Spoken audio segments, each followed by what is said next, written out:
বাবা ভাই আমাদের সাথে সময় দিচ্ছে বক্তব্যের জন্য আপনাদেরকে সকলেই ধন্যবাদ।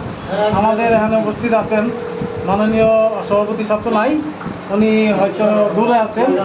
আমাদের সাংগঠনিক সম্পাদক আছে রিপন ভাই, তারপরে সাধারণ সম্পাদক আছে তহিদ ভাই, আমাদের সিনিয়র সভাপতি আছেন রকি ভাই, আমাদের আইন বিষয়ক সম্পাদক আছেন আশরাফ ভাই, আমাদের আরও অনেকের নাম আমি জানি না, আসলে বলতে গেলে অনেক সময় লাগবে।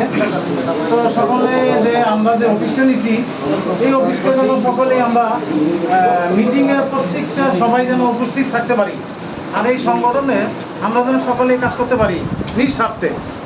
কারণ এই সংগঠনটা যদি আমরা কাজ করতে পারি ড্রাইভার সাহেবদের জন্য, আমরা ইনশাল্লাহ আগামীতে আমরা অনেক দূর আগে যেতে পারবো।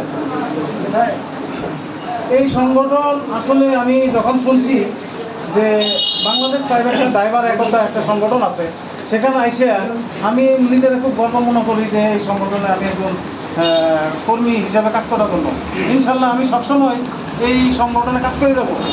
আপনারা সবাই দোয়া করবেন যেন আমি কাজ করতে পারি।